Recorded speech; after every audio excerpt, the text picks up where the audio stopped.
ಹೊಸೂರು ಗ್ರಾಮದಲ್ಲಿ ಅನಧಿಕೃತ ಕಟ್ಟಡಗಳೇ ಕಾರುಬಾರು. ಶಹಾಪುರ ತಾಲೂಕಿನ ಅಣಬಿ ಗ್ರಾಮ ಪಂಚಾಯಿತಿ ವ್ಯಾಪ್ತಿಯಲ್ಲಿ ಬರುವ ಹೊಸೂರು ಗ್ರಾಮದ ಸರ್ವೆ ನಂಬರ್ 61ರ ಮುಖ್ಯ ರಸ್ತೆಯ ಪಕ್ಕದಲ್ಲಿ ಮಹಾದೇವಪ್ಪ ಸಾತನೂರ್ ಎಂಬುವರು ಸುಮಾರು 3 ಎಕರೆ ಅಧಿಕ ಗೈರಾಣಿ ಜಮೀನಿನಲ್ಲಿ ಗೋದಾಮು ಕಟ್ಟಡ ಕಟ್ಟಿದ್ದು ಅಲ್ಲದೆ ಸದರಿ ವ್ಯಕ್ತಿಯು ಇದೇ ಜಮೀನಿನಲ್ಲಿ 1 ಎಕರೆ ಜಮೀನು ಭೂಕೋಡಿಗೆ ನೀಡಿದ್ದಾರೆ. ನೀಡಿದ ಸರ್ಕಾರದ ಲಕ್ಷಾಂತರ ರೂಪಾಯಿ ಮೌಲ್ಯದ ಜಮೀನು ಕೊಳ್ಳೆ ಹೊಡೆದು ಸರ್ಕಾರಕ್ಕೆ ಕಣ್ಣಿಗೆ ಮರೆಮಾಚಿದ್ದಾರೆ. ಇದಲ್ಲದೆ ಸರ್ಕಾರಿ ಹಿರಿಯ ಪ್ರಾಥಮಿಕ ಶಾಲೆಯ ಸರ್ಕಾರಿ ಜಮೀನಿನಲ್ಲೂ ಸಹ ಕೆಲ ಪಟ್ಟಭದ್ರ ಹಿತಾಸಕ್ತಿ ವ್ಯಕ್ತಿಗಳು ಮನೆ ಕಟ್ಟಡ ಕಟ್ಟುತ್ತಿದ್ದಾರೆ. ಇದರಿಂದ ಶಾಲಾ ಮಕ್ಕಳಿಗೆ ಆಟವಾಡಲು ಮೈದಾನ ಇಕ್ಕಟ್ಟಾಗಿ ತೊಂದರೆ ಉಂಟಾಗುತ್ತಿದೆ.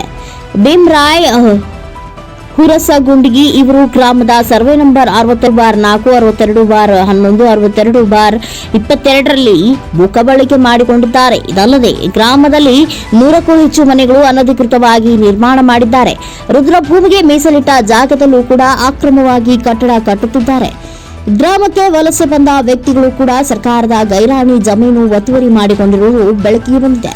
ಈಗೆಲ್ಲ ಪ್ರಕರಣಗಳನ್ನ ನೋಡಿದರೆ ಗ್ರಾಮ ಪಂಚಾಯತ್ ಆಡಳಿತ ವ್ಯವಸ್ಥೆ ಅಧೋಗತಿಗೆ ಬಂದಿದೆ ಎಂಬುದನ್ನು ಕೈಗನ್ನಡಿಯಾಗಿದೆ. ಅಕ್ರಮ ಸರ್ಕಾರಿ ಆಸ್ತಿಗಳನ್ನ ಕೂಡಲೇ ಸರ್ಕಾರ ತಮ್ಮ ಸುಪರ್ದಿಗೆ ವಹಿಸಿಕೊಂಡು ಸರ್ಕಾರಿ ಜಮೀನು ಉಳಿಸುವ ಕೆಲಸಕ್ಕೆ ಮುಂದಾಗಬೇಕು ಎಂದು ಸಂಗಮೇಶ್ ಎಚ್ ಕುಂಬಾರ್ ಪತ್ರಿಕೆಗೆ ತಿಳಿಸಿದರು. ಸಂಬಂಧಪಟ್ಟ ಗ್ರಾಮ ಪಂಚಾಯಿತಿ ಅಧಿಕಾರಿಗಳು ಹಾಗೂ ತಾಲೂಕಾ ದಂಡಾಧಿಕಾರಿಗಳು ನಮಗೂ ಇದಕ್ಕೂ ಯಾವುದೇ ಸಂಬಂಧವಿಲ್ಲದಂತೆ ವರ್ತನೆ ತೋರುತ್ತಿದ್ದಾರೆ.